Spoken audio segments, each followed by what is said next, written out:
To Speaker Johnson and the establishment Republicans, the war in Ukraine is over. It's finished. Russia won. Stop giving Ukraine money. And President Trump, if you really want to neuter the argument that they're trying to build, even working with the GOP establishment on your splitting the Republican and the conservatives over the abortion issue, here's the issue you need to rally the support that you need. Let's get ready to rumble! You can't handle the truth.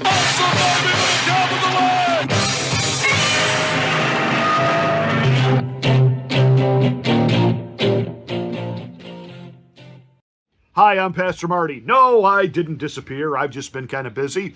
Welcome to the afternoon drive. Please make sure that you are subscribed to the channel. Once you are, smack the bell, click the word all to get notification of my rants, my ravings, and my undeniably flawless reasonings. Please like and share this video. That's how we get the word out that we're here. Welcome to the afternoon drive.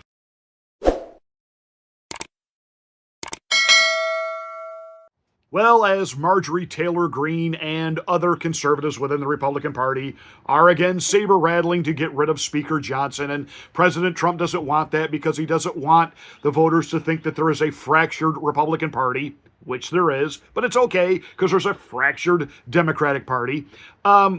Here's the issue, Speaker Johnson. Ukraine is over. Stop funding the money laundering. Stop funding the Biden crime family grift. Just stop. It's over. Russia won.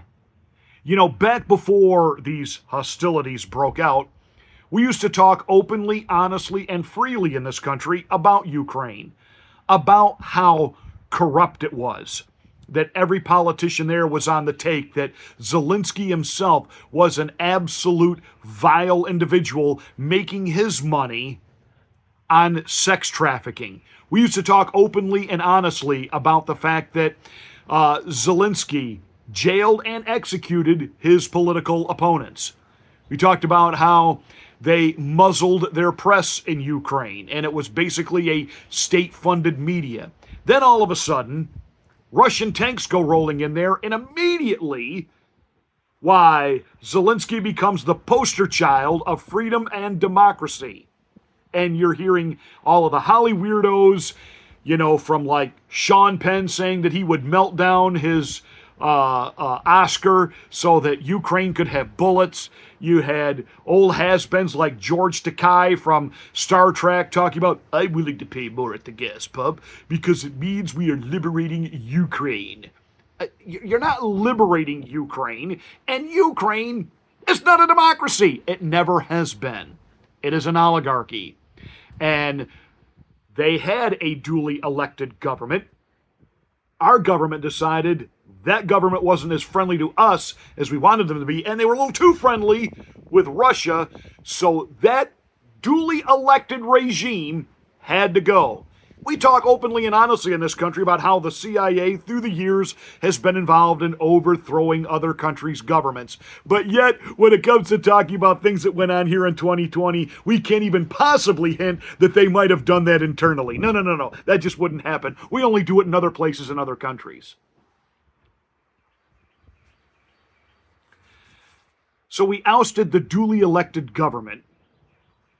We put in Zelensky because we knew Zelensky was a reprehensible, vile individual, but we also knew he liked this, and as long as you gave him this, he has no core real values because, again, he's a profiteer of sex trafficking and sex slavery. So they knew they could pretty much, quote-unquote, control him and buy him.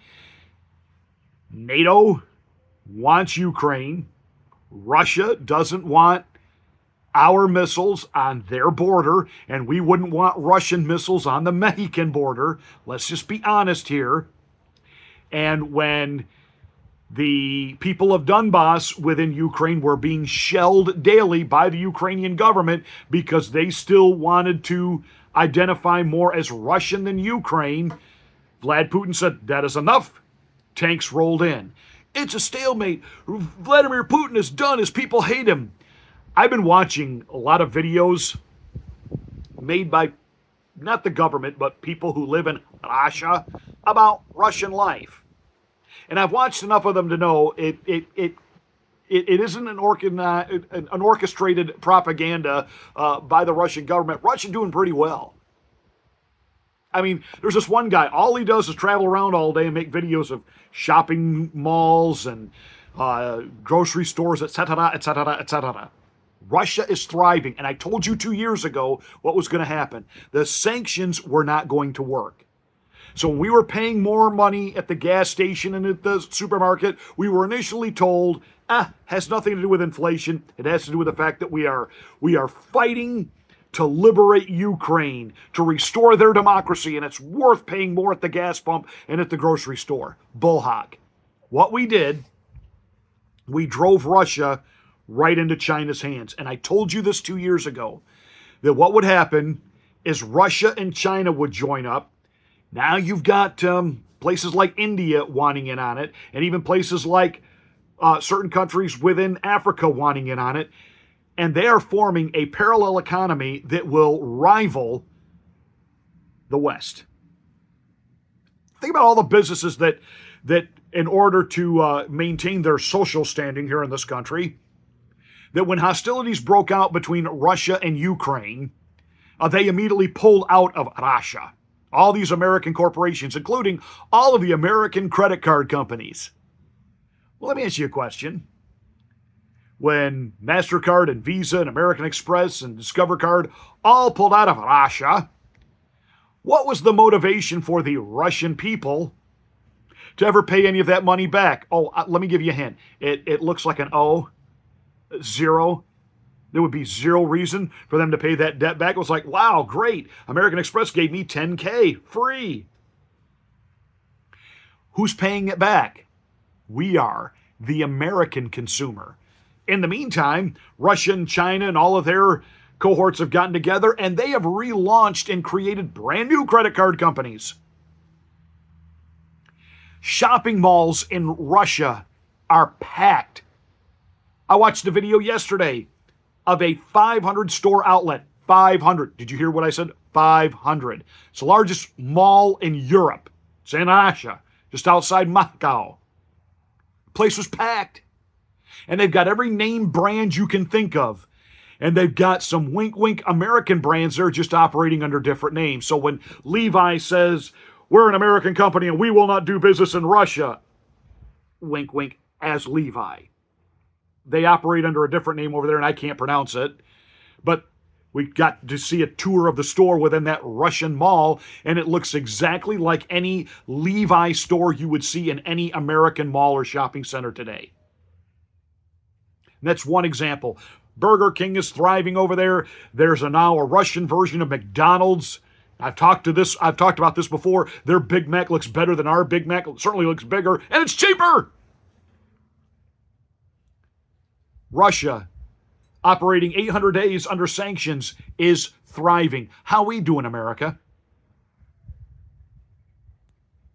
And as a result of everything that happened, Saudi Arabia decided to end the petrodollar. This is the way America through the years, through some really wretchedly stupid, bad, liberal, socialist type of governance here, the only thing that's kept us going from completely bankrupt is the fact that we were under contract with Saudi Arabia that we would provide them with military that they didn't have to pay for, but all they had to do was make sure that every country in the world, when they bought oil from them, had to use American currency. That is now no longer the case. Russia now buys fuel in the ruble. China buys it in their currency, etc., etc., etc. So there's no more petrodollars to prop up our failing economic system.